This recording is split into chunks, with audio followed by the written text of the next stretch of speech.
We have an appendix that can burst. You have a pinky toe. When was the last time you made good use of that? Oh, you'd be surprised. Natural selection is not completely random. And all these stages, one by one, they step by step, they incrementally improve. And every improvement is the new starting place for the variations at that generation. And they come about not through any design process, not through any deliberate design. Natural selection is the blind watchmaker. This is StarTalk.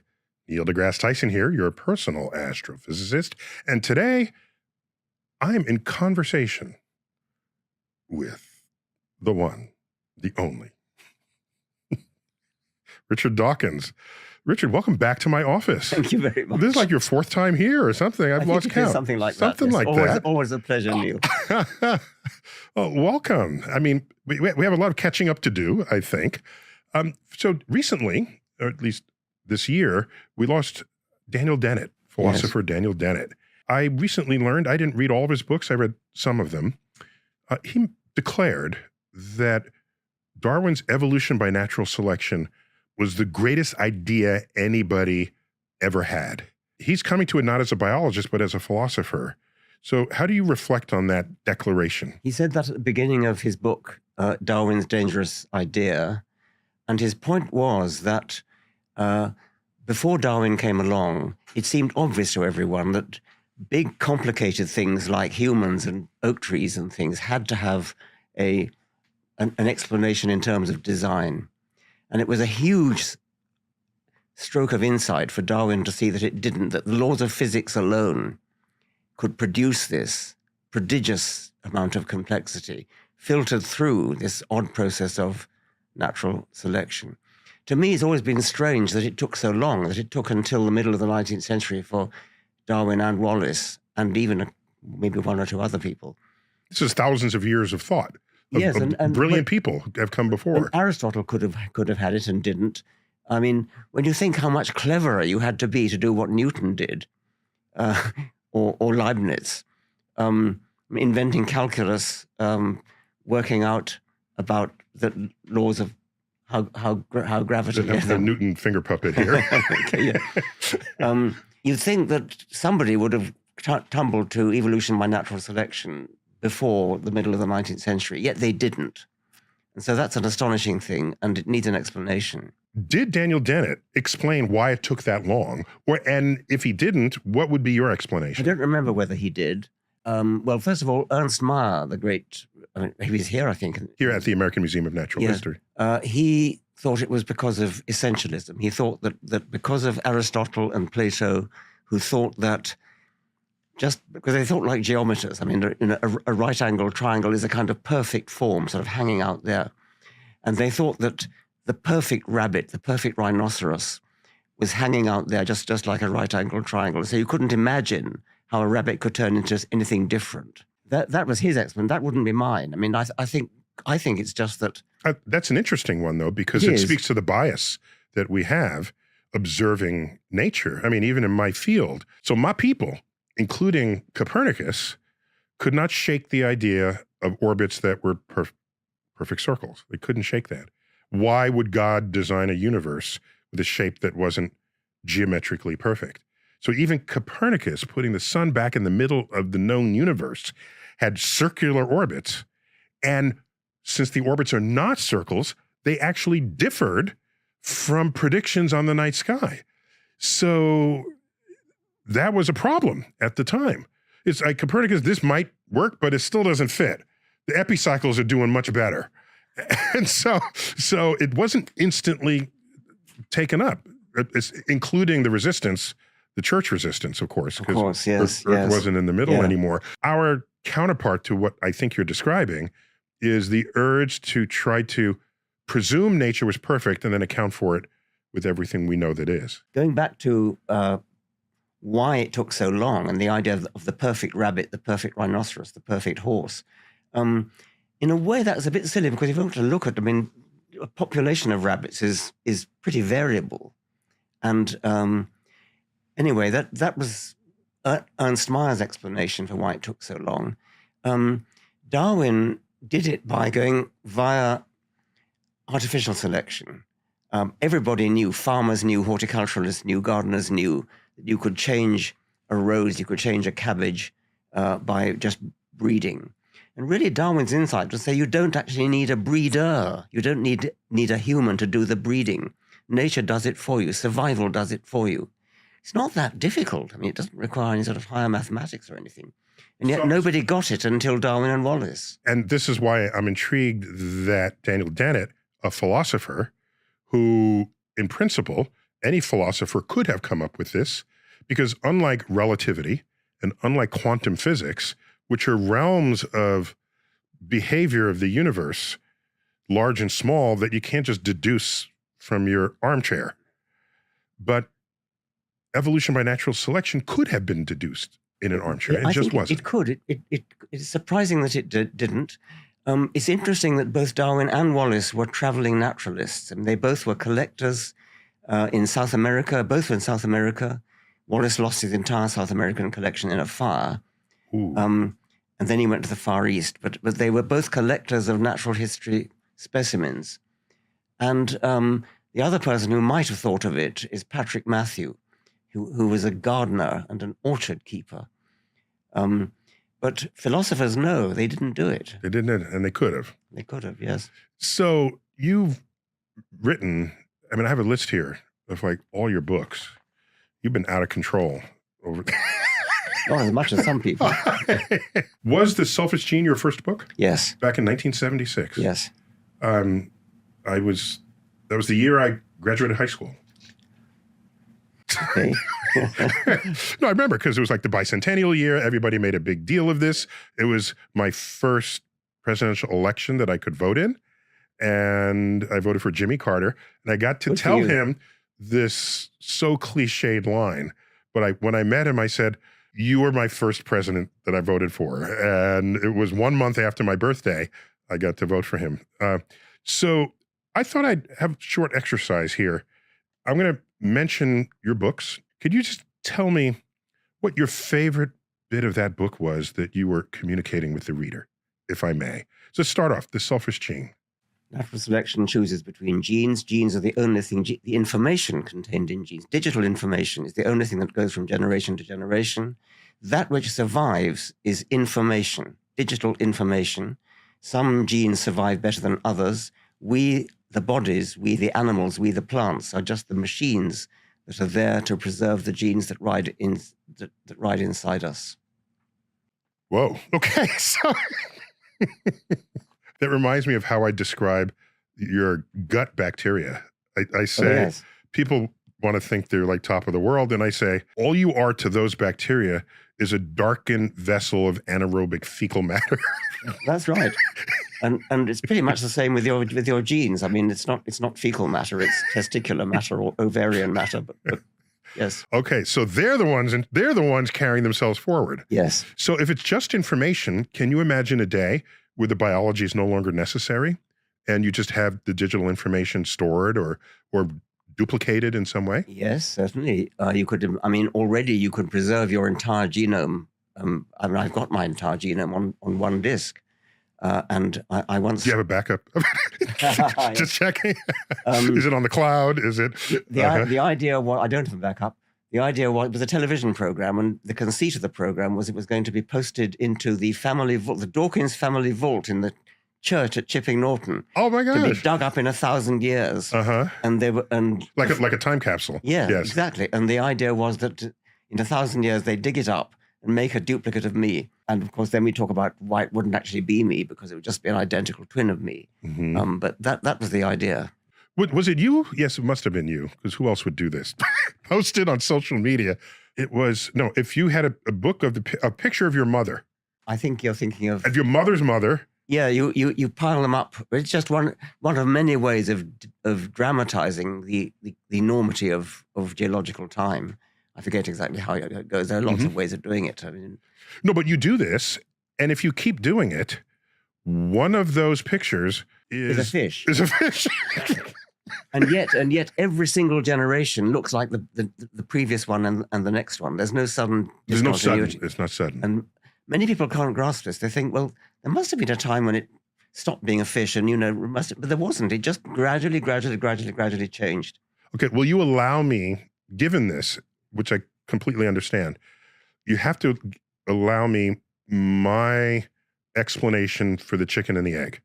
Okay. Okay, so I tell people, but I've never gotten your blessings on this. Can I use that word with you? Yeah, of course. I'm all for blessings. Okay. So I simply tell people, they say, what came first, chicken or the egg? I said, the egg. It was just laid by a bird that was not a chicken. Yes. That's a fair statement. I'm compressing a billion, 100 million years of time there. Yes. But at some point, you're going to say what comes out of the egg is a chicken, but that's a genetic alteration from the previous generation. But there never was a moment when a bird that was not a chicken gave rise to a chicken. It never was. Of course. So this is a very compressed. Yes. It's a shorthand for what you just said with the book of your ancestors. Yes. Going back to the fish. Yes. I once had a letter from a lawyer who said, roughly speaking, evolution can't be true because a species is defined as members can always interbreed with each other. And you can't imagine that there was a time when child generation was incapable of breeding with the previous generation. Of course, you couldn't. But he thought that meant that somehow evolution was invalid. He couldn't grasp that everything was specially created. Yeah. Everything is, it's a gradual process all the way through. And as you step back through your ancestors, they become slightly less like a human, but you never notice it as you walk past them. If you imagine... I want to see a fish. It's just funny. So you skip ahead and there's a fish. You say, that's my parent. Yes. It's a little freaky for people. But you got to appreciate... As you walk along the generations, you'd never see them getting more fish-like. It would just be so gradual, you would never notice it. Because generations are only 30, 40 years, and we're talking billions. Yes, that's right. You needed deep time for evolution to do what it needed to do. Even in the 19th century, my people, the most we were going to give you as a biologist or even the geologist was 10 million years, 20 million at tops. We didn't know about energy contained inside the nucleus of the atom yet. Nuclear energy, which is how the sun makes fuel. We didn't know that at the time. So the best we could do was say it was a lump of coal. Darwin's son Charles Darwin's son George, was one of the people who pointed out eventually that nuclear energy could do the trick. Oh. Nice little... Okay, thank him for him. Which of the Darwins explained tides for the first time? Probably George, I'm not sure. It was a Darwin. Yes. And Newton and Galileo did not understand tides. It was, even though they had all the gravity necessary to account for it. There's a subtle point with tides where if you look at any textbook,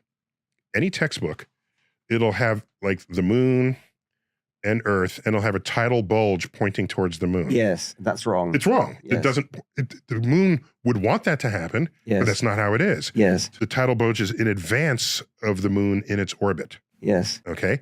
And that's Earth's rotation pushing the tides ahead of the moon. And it's that interaction that has remarkable consequences. The moon is slowing down Earth's rotation. And Earth already slowed down the moon's rotation, so it's tidally locked to us. We'll one day be tidally locked. We'll be double tidally locked. And when that happens, then the tides will line up because we'll not be pushing it ahead of the moon. So somebody had to figure all that out. Yes. So that was another Darwin. Thank you for your Darwins. New developments and discoveries are happening every single day. So keeping up with science and the world can be difficult for anyone. Misinformation spreads online at the speed of light, and trusted news outlets report on the same story differently. So, how do we find the truth? As science enthusiasts, we know how important it is to rely on research, data, and putting theories through endless testing before coming to any conclusion. Well, our news consumption shouldn't be any different. And with the help of our partners at Ground News, you can take the same approach and be guaranteed to receive a fully comprehensive and balanced viewpoint on the news and hot topics of the day. Ground News was founded by a former NASA engineer, so you know you can find your favorite topics such as space and science. They gather news-related articles from around the world, add data-driven context, and create story overviews like this one, covering new primate chromosome maps shedding light on human evolution. With the Vantage Plan, you can easily find research and compare it with media framing, as well as get insights into different perspectives around the globe. You can also switch editions to the UK, Europe, and Canada to get news that's most important to you. That's why we believe in the ground news methodology, because anyone who's done extensive research knows cross-referencing is the only way to verify accuracy. So if you want to be a critical thinker and you desire a data-driven, objective approach to understanding the world, head over to groundnews.com/StarTalk to stay fully informed on the latest in space and science. Use the exclusive link for StarTalk fans to save 40% on the Vantage Plan for unlimited access to all their features. All right, let's get back to the show. You came up with the word meme. I know it was you. That was in the Selfish Gene. That was in the Selfish Gene. Yes. Yeah. You invented the word. And people long forgot. Tell me the authentic definition of meme, because that's not how anybody's using it today. A unit of cultural inheritance, and the analog of the gene in cultural inheritance. Okay, so this is communicated from one person to another. Yes. And certain memes have higher communicability. I mean, I really wanted to just say that because the whole book had been about the gene as the unit of selection, that's how I described it to when you asked me earlier, it didn't have to be genes. It could be anything that is self-replicating. And nowadays, I would have used a computer virus as my analogy probably for the gene. Mm-hmm. But in those days, computer viruses, well, maybe they'd been invented. I didn't know about them anyway. So I used the unit of cultural inheritance. It's something like a tune. M is for memory, so memory gene. It's a portmanteau. That's right. It comes from the same root as memory. Okay. So if I say something, we have alligators in the New York City subway. Yes. If that spreads, if that spreads because it's a repeatable lie, or even might be true, whatever it is, if it spreads. Whatever it is, doesn't matter what it is. Doesn't matter. If it spreads, then it's a successful meme. Because it's so interesting to me, I have to tell someone else. Exactly. We love to tell stories which surprise people or amuse people, whether or not they're true. So nowadays, it's just an image of something kind of cool, you know. Yes, I'm rather sorry about that. Yeah. No, I'm not. That's not your fault. No. But you've contributed to our culture. The best of the memes are the ones that are spread around the most. Yes. There's a meme of me doing this. Okay. Yes. Like, I think, what is it called?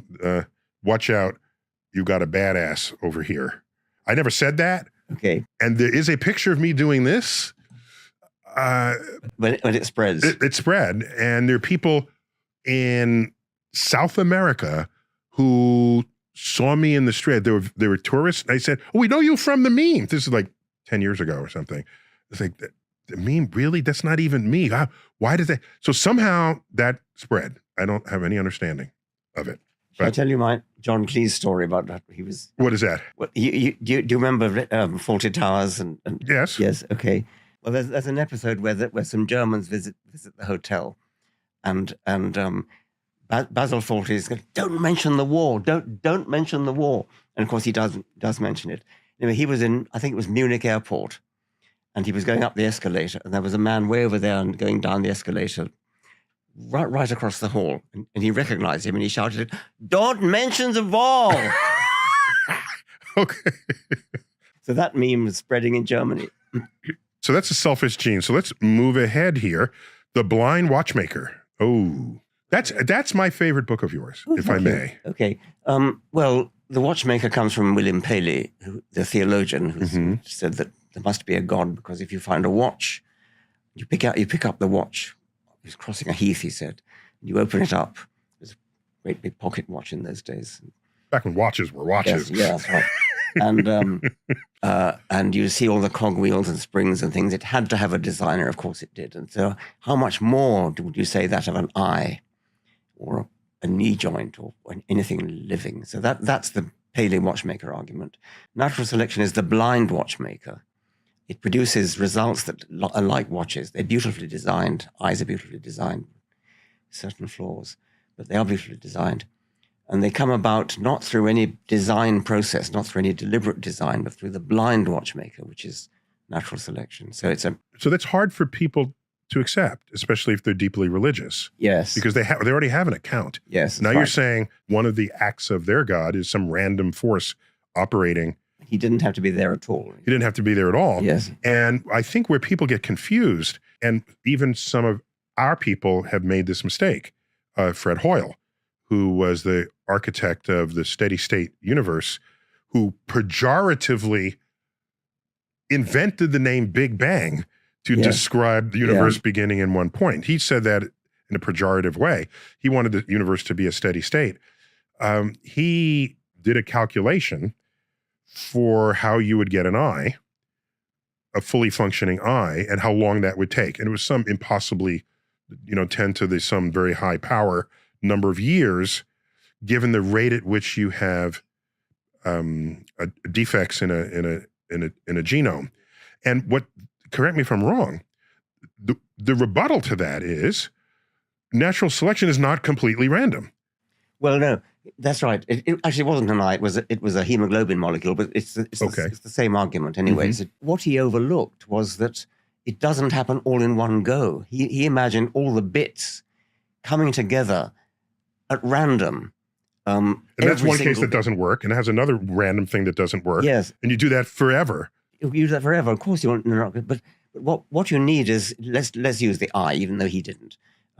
You need a slightly less good eye, and then a slightly less good eye, and a slightly less good eye. And if you start with just a sheet of light-sensitive cells, which just detect whether it's light or dark, that's useful. It's not like it's better than not having it. It's better than not having it. You can tell when it's night or day. You can tell whether there's a predator flying overhead. And then if you have a slightly cup-shaped, if you bend that retina from a flat thing into a slight cup, then if it's coming from that direction, it hits that side of the.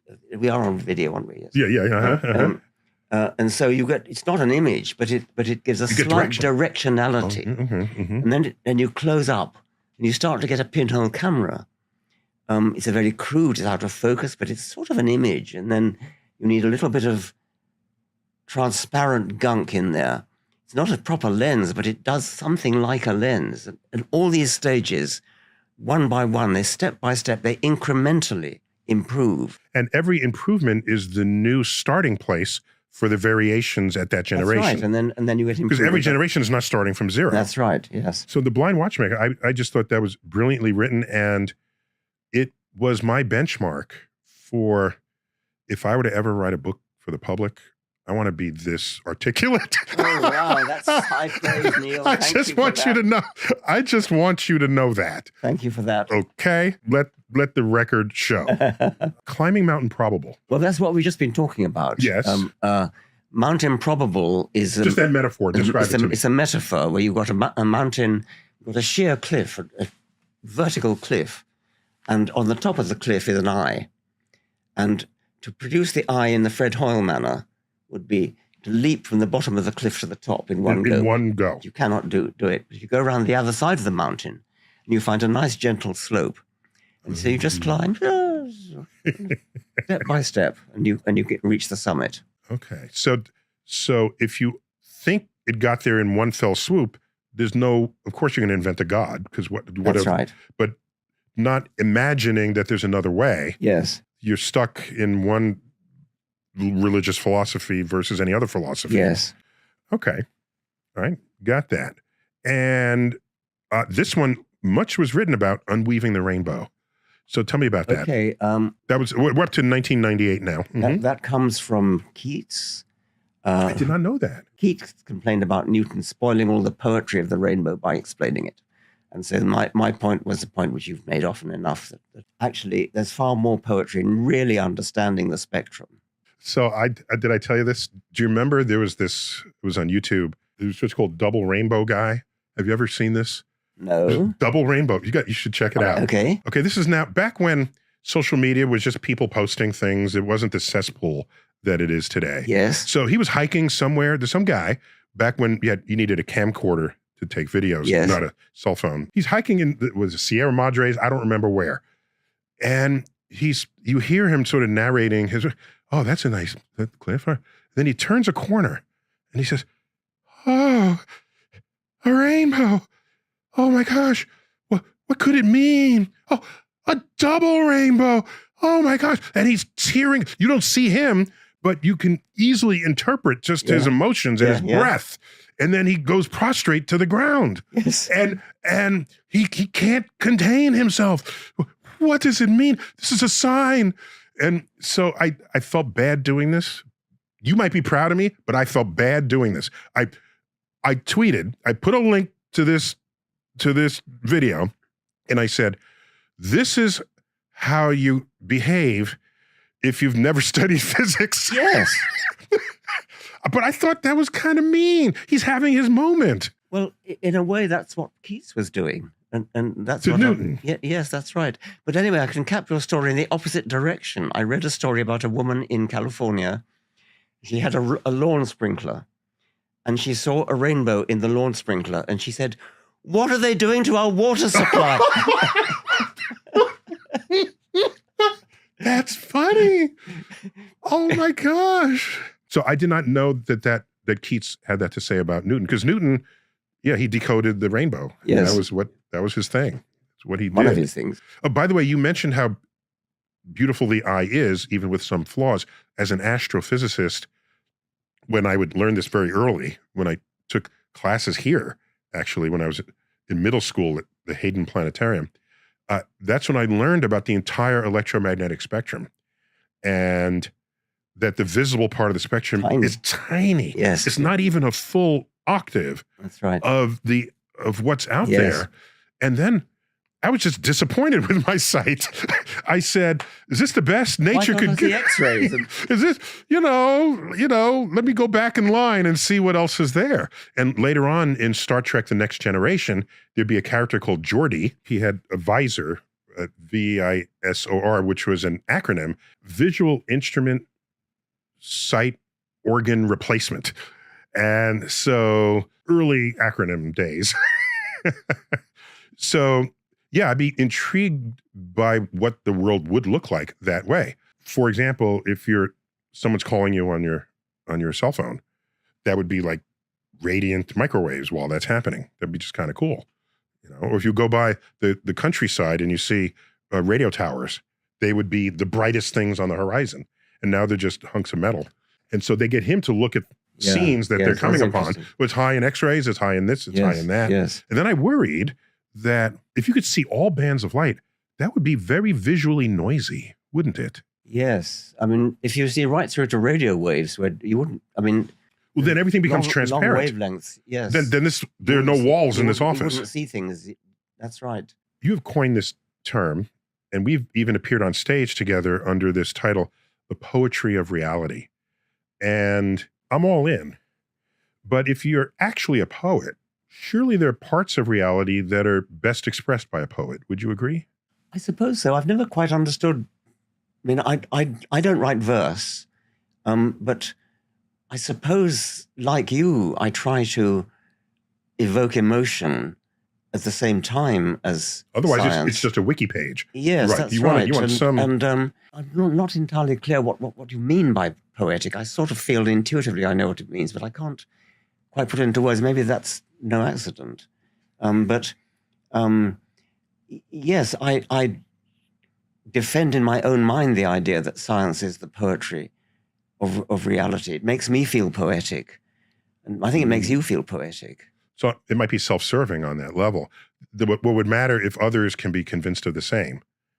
Because otherwise it's just a self-licking ice cream cone. That's right. And if you're skilled in writing, I think you can bring out others with you.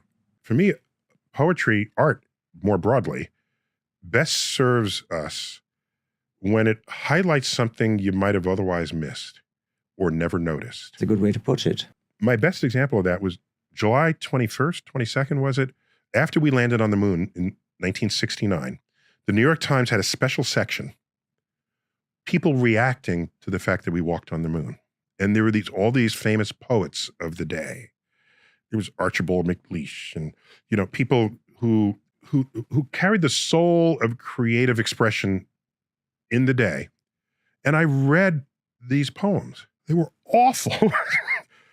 We've pierced the sky and touched the sky. And I'm thinking, none of this is greater than the act of walking on the moon itself. So maybe I don't need artists to interpret that for me. Maybe I need them to interpret the tree that I'm walking by. And then you get Joyce Kilmer's poem, The Tree. I will never see something as lovely as a tree.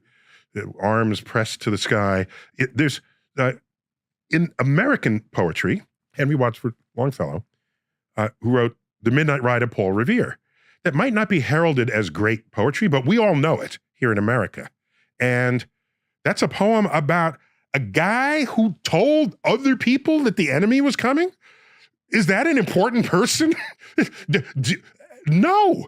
Yet we all know that person's name because it's a poem about him. You do not know that corresponding person for any other war that has ever been fought in the history of the world. The person who told other people that the enemy was coming. That is not a person. But for us it is because it was a poem about him. It was somebody who would otherwise go forgotten. So for me, art is best when it captures that. I don't need artists saying, oh, I saw this Hubble photo. Here's my painting of that Hubble photo. I don't need that because I got the Hubble photo. Give me a point of view that science does not give me. Then we can hang out together in the sandbox. That's how I feel about it. The tree poem you mentioned, that's a religious poem. I mean, only God can make a tree. At the end, but no, come on. The God was just in the culture. So is it religious when you say goodbye, when that draws from God be with you? It's just a cultural expression. Think of Carl Sagan's chapter headings. They inspire me, just every single one of his chapter headings. Yes. His widow, Andrian, who is highly literate unto herself and co-author of all three cosmoses, even the two that I had the privilege of hosting.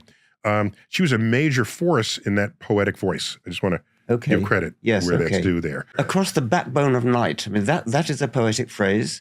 It immediately speaks to me. I see the Milky Way. I'm not sure I meant to. And I guess I try to do something similar, at least in some of my books. Hey, StarTalk fans. I don't know if you know this, but the audio version of the podcast actually posts a week in advance of the video version. And you can get that in Spotify and Apple Podcast and most other podcast outlets that are out there. Multiple ways to ingest all that is cosmic on StarTalk. All right, I'm up to 2004, The Ancestor's Tale. That is a title that reminds me of the Sagan book, Shadows of Forgotten Ancestors. Yes. It kind of feels the same to me. In what happened in Ancestor's Tale? Well, it's a reference to Chaucer, the Canterbury Tales. And one of his tales was not the ancestor. No. Oh, there's the Miller's Tale and now the Ancestor's Tale. It's a history of life, but it's going backwards. So it's in the form of a pilgrimage, a Chaucerian pilgrimage, going backwards in time. We human pilgrims set off into the past, and we're joined by the chimpanzee pilgrims and then the gorilla pilgrims. And then we finally get back to the origin of life. So it's a way of doing the history of life, but do it backwards, because if you do it forwards, then you end up with the idea that humans are kind of the climax, which you don't want. I mean, that's not a good way of looking at it. Mm-hmm. So if you go backwards, then you start with... I was getting on your case, but that's brilliant. Brilliant. Thanks for delivering. I want to now read that, okay? Because I missed that one. Here's one we all saw and know about, whether or not we read it, The God Delusion. That puts you on a plateau to be identified as one of the four horsemen. Oh, right. Okay. Yes. Not a phrase that any of us actually... It was bestowed upon you? Yes. Yeah, so it was Daniel Dennett, Christopher Hitchens. Sam Harris. And both of them are passed. Sam Harris and you. Yes. Okay. The four horsemen who have each been quite vocal about their atheism. Yes. And the God Delusion, if that's not atheist, I don't know what is. It is, yes. In the title. Yes. Right. So we spoke about this book before. Didn't you say there were religious groups that wanted people to read it so that they know the face of their enemy? Was that? I forget. It's quite possible. There are some people who say they were converted to religion by it. Really? Yes. I'm not quite sure how they managed to get that, but it doesn't say much for my rhetorical skills. So is this your single biggest selling book, The God Delusion? Yes, just about, yes. Yeah. It was equal to The Selfish Gene, maybe. I've taken you to task on the very first day I met you, and I think it's worth repeating here. The first day I ever knew you. Again, like I said, I'd read your books, and I aspired to have the vocabulary, the command of vocabulary that spills off your plate. I took you to task in the front of a group. It was one of the what's the name of that conference? A Beyond Belief conference. Oh, yes. Which gathered. Oh, yes, that's right. Which gathered scientists, biologists, theologians, philosophers. Yes. And it was to discuss, are we in an era beyond where belief matters? Yes. Does belief still matter? Yes. So it was quite the juxtaposition of points of view. You and I are up on front in a panel. 2 other people are there. And I heard you speak. I'd only ever read what you wrote. And I heard you speak. It was more articulate and more barbed than anything I'd ever read that you had written. And I said, oh my gosh, I'm glad we're on the same side because if you had spoke to me, I'd feel like a complete idiot. I would feel not worthy of life. And then I thought, you are so potent. Is this turning people off because they reject it? Because you are not investing in how they think. Everybody has little receptors for receiving information. And if you're just going to say, I'm right, and I know I'm right, and you all are just wrong and you're idiots, maybe that's not as effective as you can be. So I challenged you to be a little more sensitive to people who are just trying to explore the world and that you could be more effective than you are. Do you remember your reply to me? I said, I gratefully accept the rebuke. Yes. By the way, in that moment, there was like 5 seconds of silence because I'm just some young whippersnapper and you're like storied, famous guy on stage. Nobody made a sound. No. Just in that moment of silence, is how is he going to react? It was one of these, what's he going to say? In that moment, it was total silence. And then you broke the silence with, I gratefully accept the rebuke. Yes. And then people were calmed after that. Yes. And you gave a worse example. What was it? Do you remember? The editor. The editor of New Scientist who was asked, what is your policy at New Scientist magazine? And he said, our policy at New Scientist magazine is science is interesting. If you don't agree, you can fuck off. That's so we can feel better about you. Yes, that's right. The Greatest Show on Earth, 2009, subtitled The Evidence for Evolution. Was that motivated because around that time, there was the rise of what they called intelligent design? Well, that had come before. I mean, this was, in a way, The Blind Watchmaker was a response to that. Yes, of course. But this was really to set out the evidence for evolution, which I hadn't really done before. I just sort of assumed it. So, I mean, assumed that everyone knew it. Well, not really. Well, yes, maybe. Okay. Yeah. There's a lot of misunderstanding I have found. People think that an organism adapts to its environment. And I say, no, it either survives or dies. Yes, that's right. Right. I mean, there's a great quote at the end of War of the Worlds, where, as you remember, H.G. Wells, at the end, there's a recitation, and he says, I'm paraphrasing, he says, these creatures from another planet, they were doomed, undone by the smallest creatures on Earth, to which we had developed immunity. Yes. And it ends with a very poetic phrase, no man lives nor dies in vain.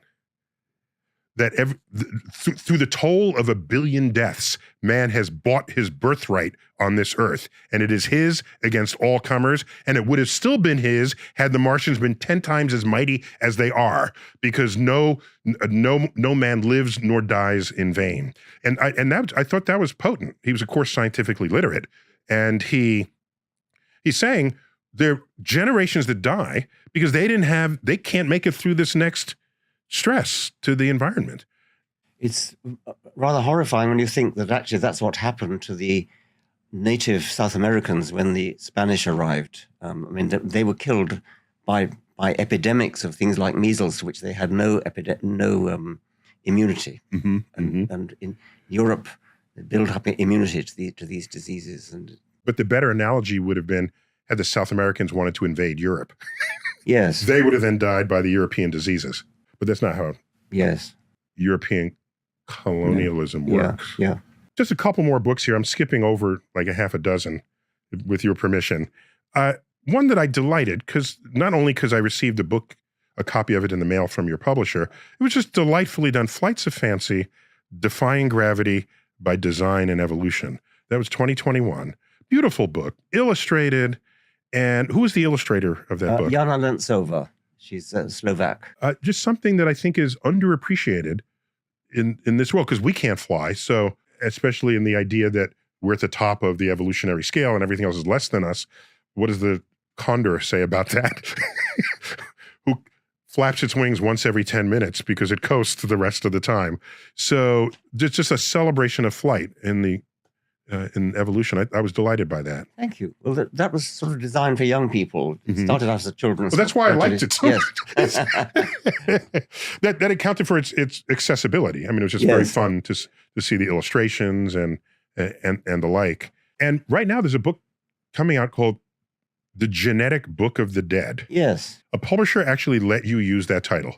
Why wouldn't they? Because it's like, what? The Book of the Dead? That worries me. Well, I don't know. I think it's rather an uplifting title. The Genetic Book of the Dead? Yes. It doesn't mean human dead. Does this have a subtitle? What's the subtitle? Yes, it does have a subtitle, A Darwinian Reverie. So tell me about this book. I haven't read it yet. If you look at a highly camouflaged animal, a desert lizard, it's one that I use.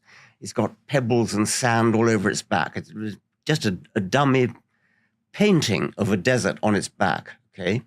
So that is a description of the world in which its ancestors lived. You can read that animal as a book describing the desert world in which its ancestors lived. Now, that's an easy example because it's got it painted on its back. But it must be true right the way through every cell of the animal, every molecule of the animal has got the same description written. And some of it is baggage as in burdensome rather than... Yes, but... We have an appendix that can burst. That's true. You have a pinky toe. When was the last time you made good use of that? Oh, you'd be surprised. The point is that natural selection is very, very fussy, is very, very intricate in its choice, far more than we even know about. We are poor judges of what's important for survival. When you think that the genes that survive, going back to the selfish gene, the genes that survive have to survive through lots and lots of different individuals and through a huge amount of geological time. And so any statistical estimate that you and I make about the likelihood that your pinky will be of any use to you is a statistical mistake.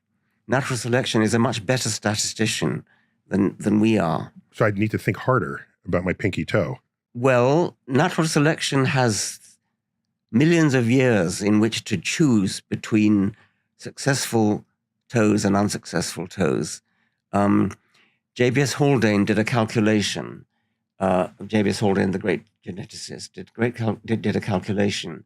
He imagined a feature like a toe, something that seems trivial to you. And he said, let's allow that it's so trivial that for every 1,000 individuals who have it and survive, 999 die. This feature, the toe, whatever it is being repeated thousands of times in lots of different individuals and through lots of different millions of years. And it's got to survive through all those times. I'm explaining this very badly. The main point is that we are very bad estimators of what's important. In natural selection is a much better estimator of that. Okay, how about male pattern baldness? Well, you got that one? Well, that's a variable. I mean, some people have it and some people don't. You might take another example, maybe fingerprints. why do we have fingerprints? Well, the fact that they're different doesn't matter, but are they important for clinging onto the trees when we had our boreal ancestors, that kind of thing? Oh, I see. So even if they're not useful now, they were useful to get us to where we are now. Hence the genetic book of the dead. I mean, we're talking about the past. Damn, you're right. There it is. The genetic book of the dead. Yes. Enabling us to get to where we are at all. Yes. We are a description of the worlds in which our dead ancestors survived until they died. Survived long enough to reproduce. Because if we didn't survive, we'd be extinct, and we wouldn't be here to talk about it in modern times. We are only here because our ancestors survived long enough to reproduce. Yes. And they survived because of the highly detailed features that they had, which their rivals didn't think differently have. about my pinky toe. Because without the pinky toe, there might have been some dead ancestor that would have ended that branch of the tree of life, and we would have never been here. That's right, yes. Yeah. Do you have hope for civilization as it's currently manifested in the world? I think we have to have hope to live our lives at all. It doesn't mean that at an intellectual level I necessarily have but I live my life as though I have hope, yes. I've become, cynical is not the right word. I've become a practical cynic. There are people who think this way or feel that way or behave this other way. And I've stopped trying to change them. What I try to do is offer a way of looking at the world that maybe they'll take, maybe they won't. Maybe as an educator, it's my job to make this as tasty as possible so that, hey, that's a good idea. I never thought about it that way. But otherwise, I just gave a presentation to a Christian school, K through 12. I talked about optics. And at the end, there was open Q&A, and they were 11th graders, and they started grilling me on science versus the Bible. And I said, I'm not here to stop you from being religious at all. Okay, we live in a country that protects your freedom to be religious, and you're in a private school. So the government is not going to come after you and say you have to get this out of the public coffers. I made that clear, but I didn't have the urge to try to convert them. And I get the sense that you've had this urge your entire life to convert people with no less zeal than a religious person, a religious evangelical religious person would have trying to convert people who are not that. Did I tell you? I didn't tell you this. We have a Big Bang Theater here.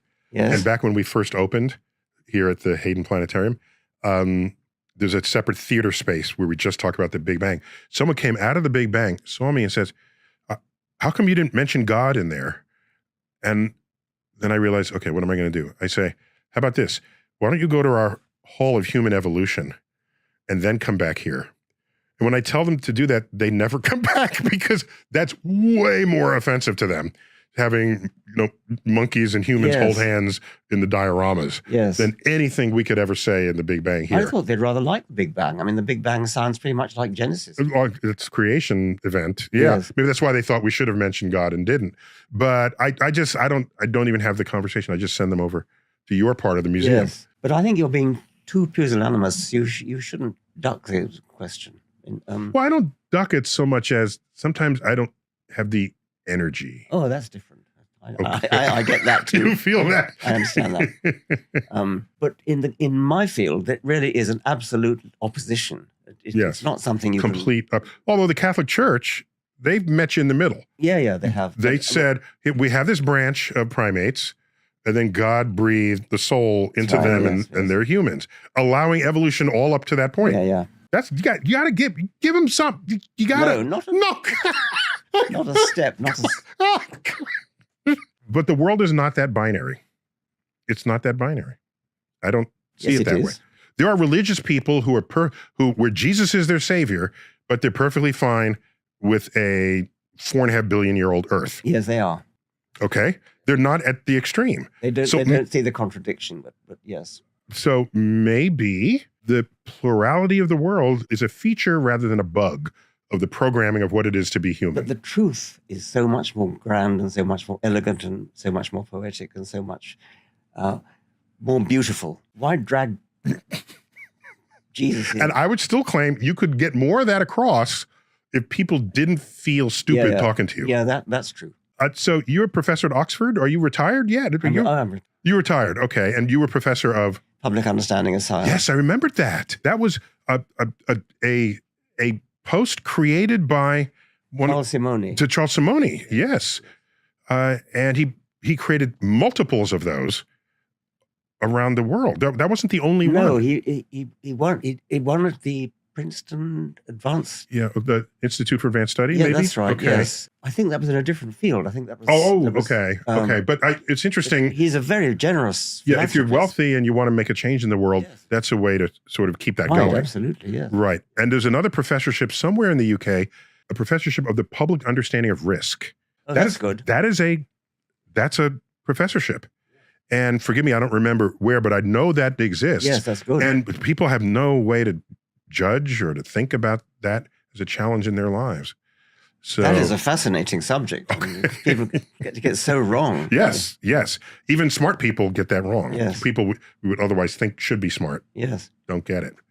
Well, Richard, it's been a delight to as always. Thank you so much. Have you here. Let me just end this with some brief reflections. Those among us who are educated on a level where you can't just hold it in, you have to sort of share the knowledge, wisdom, insights one gleans from having committed your life to studying a subject and its related components. And Richard Dawkins is an example of that.